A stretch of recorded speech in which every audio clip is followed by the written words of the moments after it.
Swim runners, welcome to the second edition of ÖTILLÖ Whistler.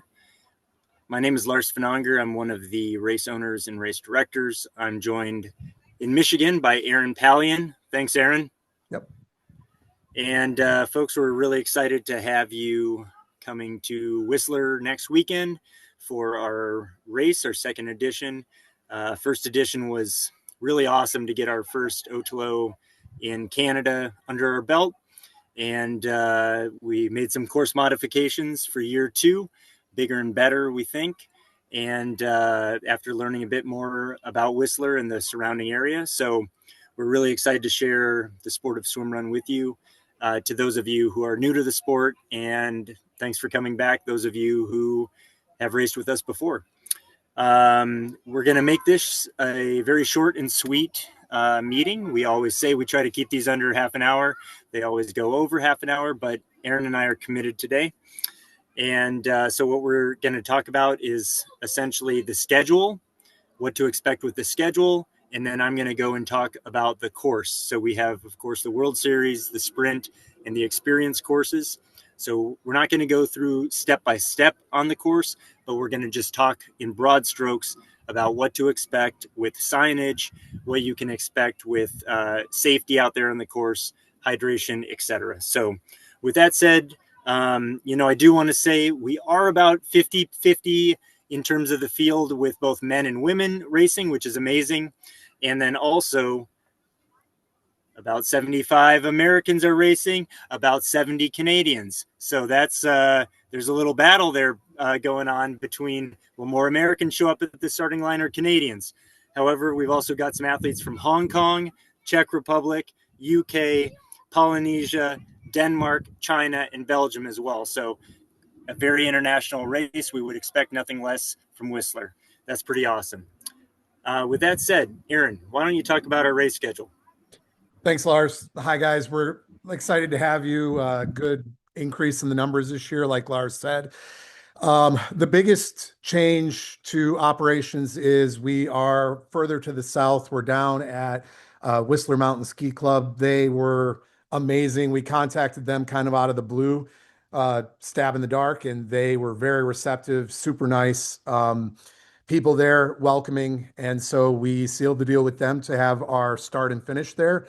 We were going to have packet pickup, but then Mount Waddington Outdoors, which is in Whistler Village, reached out, and they really wanted you guys to come in, check out the store, and host packet pickup. So they've been generous about providing some equipment for that and some volunteers. So we took them up on their offer, and that's where packet pickup is. The website has that information, and I'll share the webpage in a second. But the base of operations for the start and finish line is at Whistler Ski Club. We have an indoor area there for some seating. We have now the ability to cook in the kitchen. So Lars's mom, Lois, and his dad, Mark, are coming out. Mark's going to do the announcing. As some of you know, he's been to many other races for many years. So we're excited to have him out again. And Lars's mom does a great job in the kitchen. I don't know what she's preparing, but it'll be good and delicious for you guys. And if you've met JR at the last few races, he'll be managing our finish line for us, and that'll be great there. So all of that self-contained. The parking that morning, race starts at 7. I know on the schedule it said 6, but we're starting all the races at the same time, maybe 5 minutes difference between, just to spread out people a little bit, but count on a 7 a.m. starting time. I just finished changing that on the website.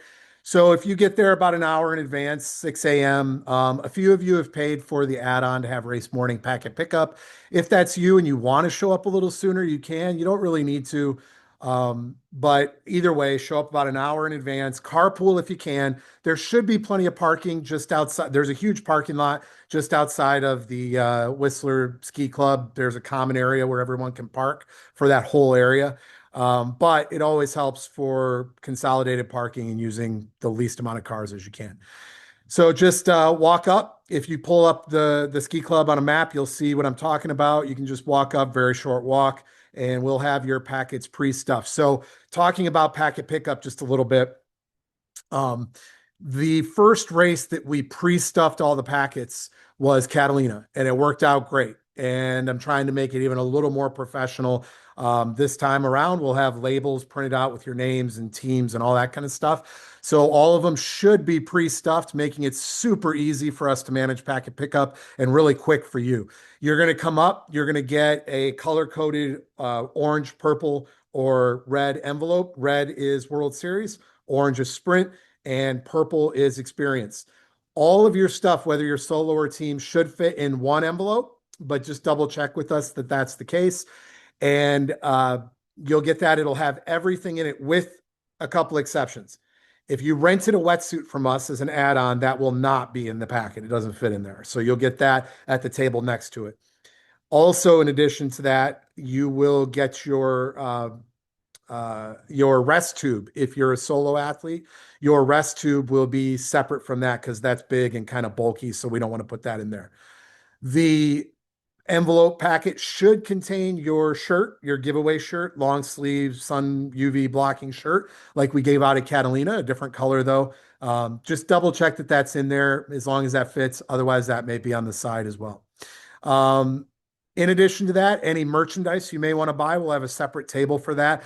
This race may not have quite as much stuff. It's probably just going to have extra shirts, generic branding for ÖTILLÖ, different color shirts that you can get. So it's a little bit limited because of the import, export things that we had to go through, but we'll have some stuff there and that'll be available as well. But real simple, real quick. And if you paid for race morning, those pre-stuff packets, along with if you got a wetsuit, those will all be, and those solo and those rest tubes, those will all be in a section by the start finish line. I may email you more specifics right before, like race day before, for those of you that have that. If not, just show up and ask us if you can't find it. It'll either be right indoors or it'll be setting right by the inflatable at the start finish. Real easy.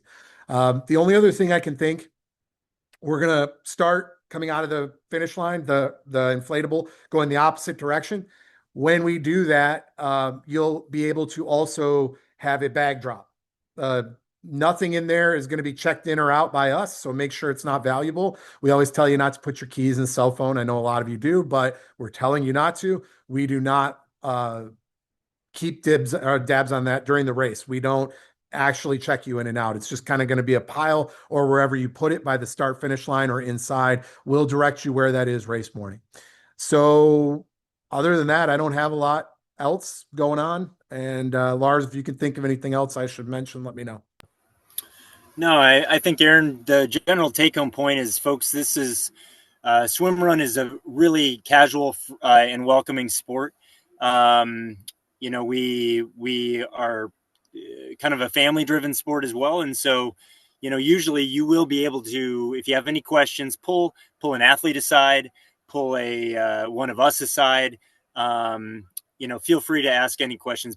Swim runners are very welcoming, happy to share any experiences and knowledge they have from previous, their previous experiences. So, don't no one bites around the venue. We're going to talk about the course here briefly. There are some changes that were made from last year. The big one, which Aaron described, is the change in venue, start-finish venue. Last year, we were at Spruce Grove Park. This year, we're further south in the Creekside Village area, which, as Aaron said, just allows us to be more in the hub of a village atmosphere, while at the same time being able to access more lakes for both the sprint and experience races, which we think is really cool. So let's go through the course here. As Aaron said, it's going to be a 7 o'clock start. We're going to attempt to start everyone at the same time, possibly 5 minutes separation, but we think we're going to start everyone at the same time right at 7. The reason being is from the village over towards the first swim leg at Alpha Lake, we are on a sidewalk that goes that meets up with the village the village bike path. We're going to have that be a neutral start. So we're going to have a bike escort lead the runners onto the first trail section. You will not be able to pass the biker at that time. So it's a neutral start. So we'll all be running together, and this is no more than a quarter of a mile, but it's just so that we all get underneath the Sea to Sky overpass. We're going underneath that. When we get to the other side, the race is going to open up. The bike will peel off, and then the race will begin. And just so that there's no questions on that'll likely be myself who will be on the bike. And so the race is going to open up. You're going to first go to Alpha Lake. So last year, Alpha Lake was only part of the World Series course. Lars, can I interrupt for 1 sec? Which map do you want me to, open the World Series map? It's easiest to go to the World Series, I think. Okay. Just real quick, guys, what I'm showing you here is the Whistler page. On here, if you haven't found it already, sometimes people are a little confused. Under race details for each race, it has the map, but the map contains all the maps within it anyway. The other details for the race, besides scheduling and fees, are all down here because they're common details. So you scroll down and you can see all of the other details there. So I'm going to click on World Series race details, like Lars just said. I'm going to scroll down. Sorry for the late updates on this. We were still figuring out some stuff, but most of it or all of it should be updated now. If you scroll down to this map and you do show map, it'll make the whole thing the size of the screen. Now from here, it says sprint. So if I hit this little arrow, I can change from within to the experience, to the World Series. And you can see if I'm on the experience and I zoom out, it'll still kind of show where the rest of these courses are up in here, but it's not bold and highlighted like the one you want. So just a little on that. I'm going to the World Series. Back to you, Lars. Yeah, so thanks. And, you definitely do the digging on your own with the maps. We're just going to cover in broad strokes about the course and what details to look for here in this talk today. So everyone will go to Alpha Lake. Now that there may not be that much separation. That's only less than right about a mile of running. There may not be that much separation. So that could be a congested swim for a lot of folks. Remember, that's the one for you World Series folks. That's the one where you go underneath that little pedestrian walking bridge in the swim, and then you're going to exit onto the rocks that are right after going underneath that bridge. With all of our swims, we're going to have a 10-foot teardrop flag that says ÖTILLÖ. It's a orange banner, and that'll be at each of the swim exits that of the lakes that are there. So it's always smart, before you get into the swim, identify where that orange exit banner is. There are a couple of swims out there where you will not be able to see it from the shore, in which case we'll have a swim buoy like you would see at a triathlon. You will swim to that point and then pick up your head to navigate where that swim exit is. And specifically, that's going to be in Alta Lake where that will take place. Okay, so you get out of Alpha Lake. There's a cool little trail that runs on the backside of the park there. Do a little bit of bushwhacking. You get yourself to Nita Lake. That's where the first aid station is going to be. All of our aid stations have precision fuel and hydration, both the gels and then also the 1000 pH 1000 hydration. We'll have a water cooler, and we'll have a cooler with precision hydration electrolyte. There's no calories in that drink. It's just a pure electrolyte. Because you're running around in a wetsuit, you are going to be losing a lot of those minerals while you're out racing. Definitely recommend an electrolyte drink while you're out on the course. If you need to carry calories with you to replace calories throughout the day, we would suggest you packing those on yourself, bringing what you know that you'll need with you. The gels that we provide at the aid stations are really just the top offs for you to have in addition to that. So at those aid stations, we will have volunteers at each of those aid stations, but you're provided with a collapsible cup at packet pickup, or you have the option to take a collapsible cup. A lot of you have raced our races before. You don't need 5 or 6, or you've asked not to have 5 or 6. So we don't put those in your race goodie bags anymore. You actually pick those up if you need one at race packet pickup. We do also sell the flasks. So the foldable flasks hold about 20 ounces, 16, 20 ounces of water or pH in them. I would highly recommend buying one of those if you don't have one yourself already. They're really convenient. Collapsible cups, you get a cup at the aid station. Foldable flask, you can fill that up and take it with you as you go. So I think that comes in really handy for some of these races where there's longer runs, where you might need some more hydration kind of on the way. The weather forecast is actually looking pretty good right now. The 10-day out, it's looking like it might rain, which is, music to your ears if you're a swim runner. It's also looking like Fahrenheit here, mid 50s, low 60s. So that's fantastic. If you remember, we moved the race start an hour early last year because it was high 80s, low 90s, which was a steamy one, to say the least. So all the races are together here at this point, getting out of Nita Lake. Nita Lake, there's going to be a flagger. The flagger is there because when you get out of Nita Lake, you're going to be going on a pretty steep uphill getting out of the lake. For cyclists coming down that trail, that's a steep descent. And so there's going to be a flagger there. Yep, right where Aaron's showing the cursor. There's going to be a flagger there letting you know if there's a cyclist coming downhill there.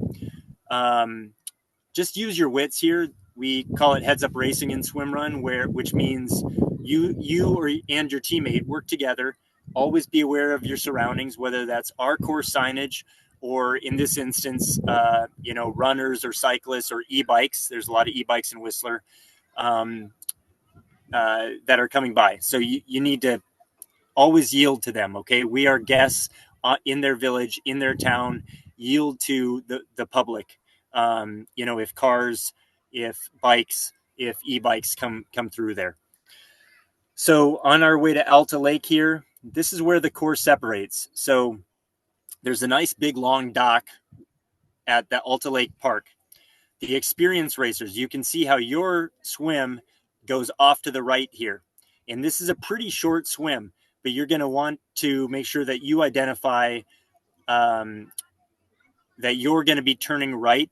And you'll be able to see this because we do have a few color-coded signs where experience will have a sign that is in purple, matching your bib and your swim cap, with an arrow pointing in the direction where you need to go.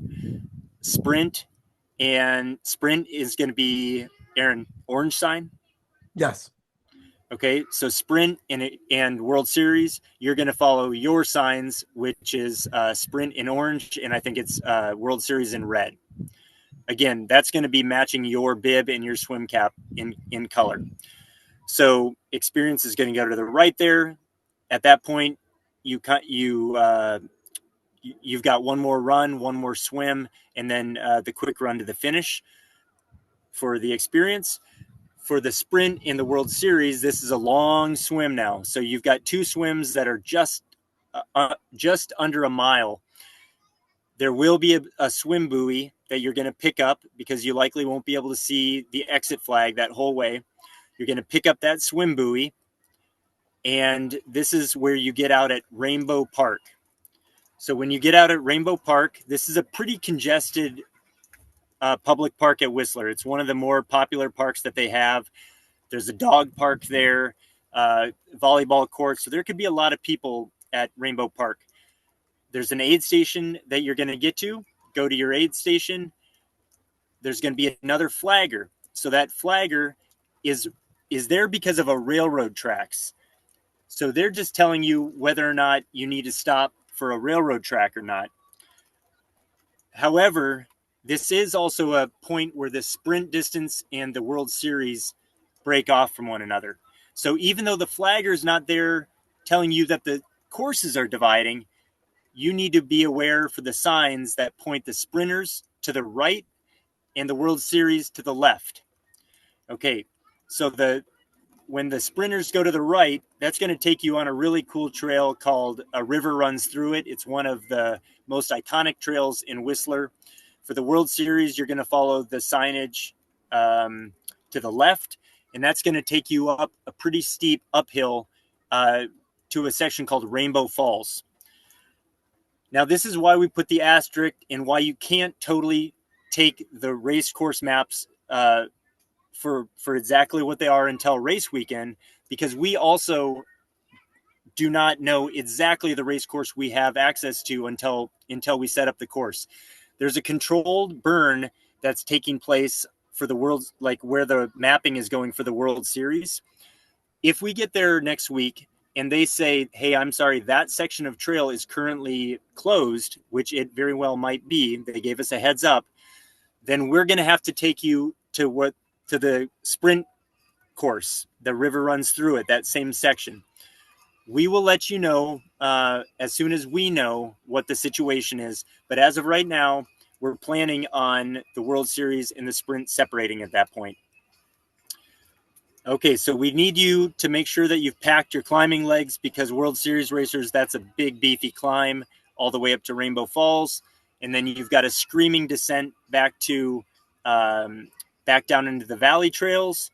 And then you've got another uphill section where your quads are going to be put into play there through Alpine Meadows. And where Aaron is following the cursor, this is where you go underneath the Sea to Sky Highway, and you kick out onto the other side of the highway onto Green Lake. So when you're driving into Whistler, or if you remember this from last year, for those of you who raced, this is that beautiful turquoise colored lake. It is extremely cold. It's about 10 or 15 degrees colder than the other lakes that you'll swim in. And last year, World Series racers, you ran on the road all the way around the perimeter of Green Lake up to the north. And what you did was you did a little swim across the top end of the north into the ghost town called Parkhurst. We don't have access to that this year because last year they put up a temporary railroad crossing. Well, they actually thought that we were a one and done race, and so they allowed it last year. But because we plan on doing this race every year, they said we can't do this. We can't do that crossing closure for you every year.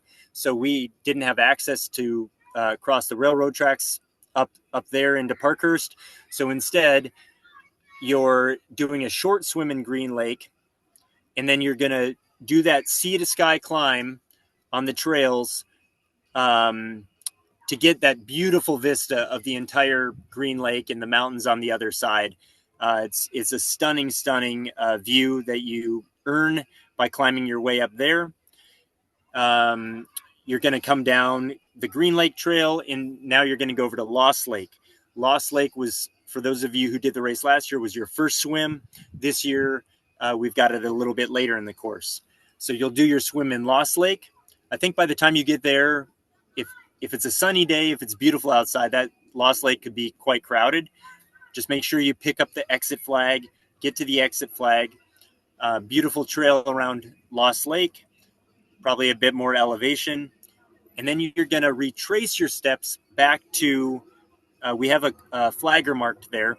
So the flagger is actually going to point you in the directions to make sure you go up that trail climb, or stay to the left if you're on your return trip. You go back into Green Lake. So that's going to be an interesting one, because you're going to have a swim exit flag on where you get in, but then also when you're returning the leg, it's also going to be on the way out. So that's a short swim. Just know that you're going to be doing that swim twice, okay?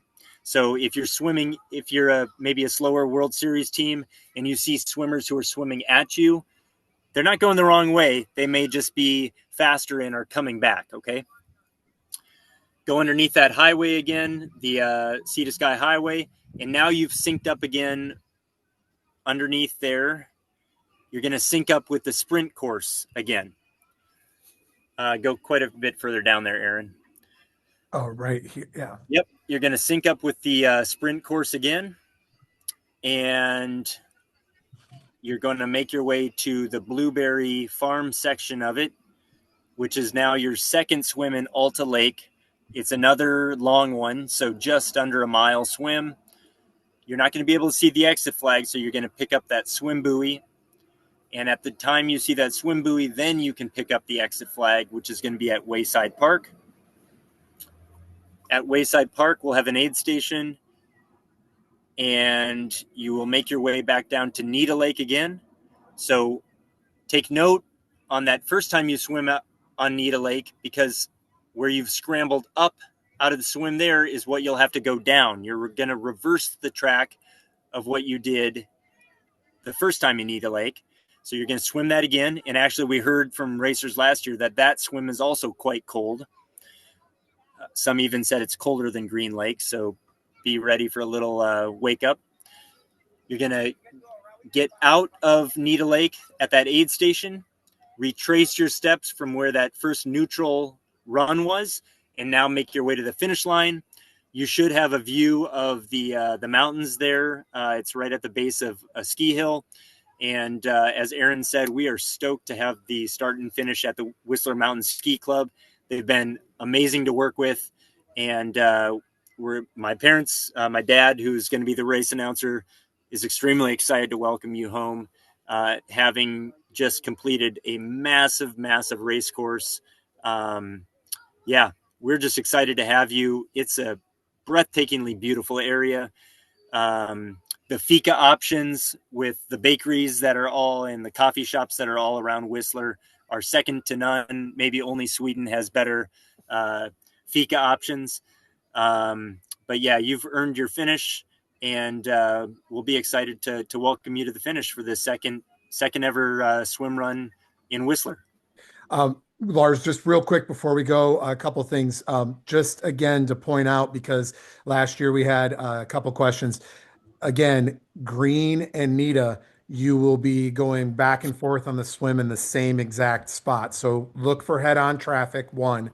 And then two, those are the only sections where when you get in, you're getting in, and there should be a big 10-foot exit flag where you get in. Any of the other ones where it's not going and coming in the same spot, you won't have a flag where you get in, just where you exit. There should be signs, like Lars said, too, pointing you in the right direction. If you're swimming, if you're all going the same way, there's one white arrow pointing you wherever you should go on that swim that says swim section, and it'll have an arrow.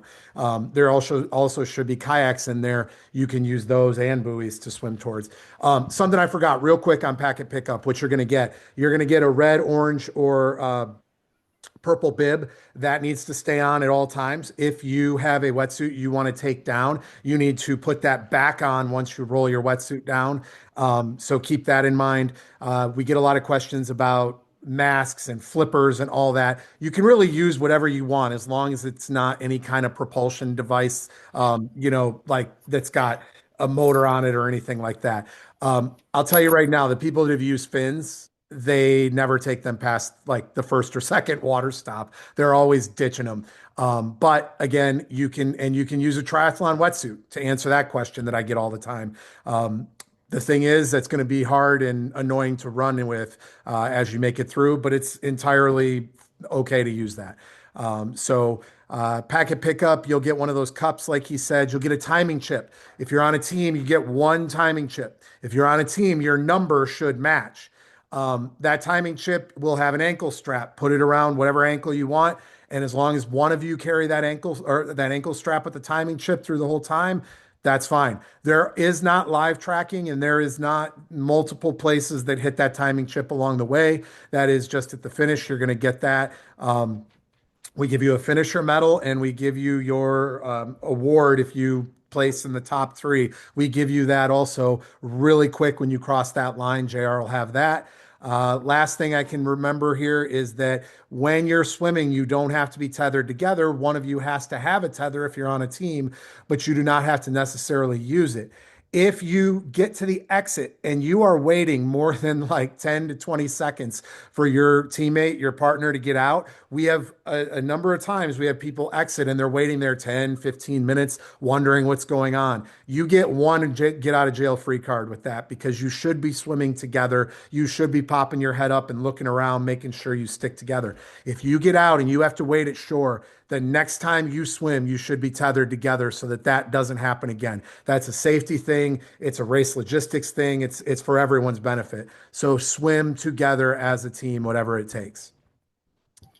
Yeah, I mean, I hope that hasn't happened more than one or two times that we've had someone 10 or 15 minutes waiting. I know that we did have one instance in Catalina. We had one instance 1 year in Boston. Yeah, that goes against the ethos of the sport, actually, folks. If you're a team, that means that you are swimming and running together the whole time together. The people who are doing the solo race, um, that's kind of a different beast in and of itself. Oftentimes that's because they live in areas where maybe they don't know anyone else who swim runs. So the hope always there is that maybe they meet someone at the finish line of the race here and want to do a team the next time that they have an opportunity to swim run. So um, thank you for that, Aaron. Really appreciate that. The other thing is how you mentioned that people will ditch a piece of equipment at an aid station. Um, Look, folks, the concept of this race is whatever you start the race with, you finish the race with. Okay, what we do is we try to give you the best. There's been 10, 15 years of swim run happening now. 10 of it here in North America, about 20 years actually, if you take into account Sweden. Um, Take a look at the videos of what swim run looks like from any of the ÖTILLÖ races. Take a look at any of the images. That's what your packet should look like on race day. The swim runners have refined what to use over the years, and like Aaron said, you won't see anyone using fins anymore. They're way too cumbersome to run with throughout the entire time, and they actually really don't help you much in the swimming either. Um, the best package to use is the pull buoy, is the paddles to offset the drag of your shoes being carried behind. Lightweight trail shoes are so good now that they drain water really well. And if they don't, if you know they don't, drill holes in the bottom of those so that the water can escape. But really, the tighter the package, the lighter the package of what you're carrying, your equipment package, the better you're going to move through the water, the better you're going to move over the land, and the better your swim run experience is going to be. So again, pull someone aside at race packet pickup, ask them questions. Swim runners are really welcoming and free to share their knowledge with you, so you have a great race day experience. With that said, that's everything that I have. One one more thing, as you're mentioning the gels, I'm sorry. So you were talking about gels before and water stops. Your trash, if you take your gel at the water stop, needs to go in a trash bag. There should be a volunteer there or some type of employee there. They can help you with that, but it's your responsibility to make sure that's thrown out in a bag. If there for whatever reason isn't a bag, or you carry it with you and you eat that gel on the course, that needs to stay on you, and you either need to carry it to the next water stop where you can throw it out, or if you find a trash can along the way, or worst case, you carry it all the way to the finish. It goes at this race, it goes beyond just making the course better than we found it. It goes into the wildlife aspect of it too. It would be extremely rare for you to happen across a bear out there, but it is Whistler. There are bears, black bears. I don't know how many brown bears there are, but specifically black bears. If you happen, first of all, anything that's open and food related, they can smell that. That becomes an issue. So keep that on you. Also, that being said, the basics behind a bear: make noise while you're out there. If you're a person that is cautious about that, you may never see a bear, maybe 10 see you along the way. So that's kind of the thing with that. But if you happen across one, hold your ground, be tall, slowly back up, make a lot of noise. They don't like that. I've been face to face with a couple when we had an Alaska race, and they ran off right away. Um, if they don't, do not run. Running triggers their instinct to chase. We will send out something with some of the emails about being bear aware. Again, I'm almost certain you won't run across them, but it is a possibility, and you do need to know some basic things on how to handle yourself, or things might, go the other way. So we'll send you some stuff with that. It is important to know. Just keep that in mind. Yeah, and Aaron, above and beyond that, if folks in the days you're there in Whistler beforehand too, if you walk around town, you will likely see a black bear just meandering around town right there in the village. they have lots of signage of what to do if you see a bear there in Whistler Village as well. So just read some of that, those signs. And like Aaron said, he'll likely send some information out as well. Um, yeah, have safe travels out. We're excited to see you guys. Second edition, our second race of the year, which is really exciting. And thanks so much for choosing us, and for if you have any family who's coming out with you and they want to take part, we always welcome more volunteers as well. So feel free to share the volunteer links with them. But we'll see you next week, and can't wait to see you. Thanks, guys. Take care. Hold on.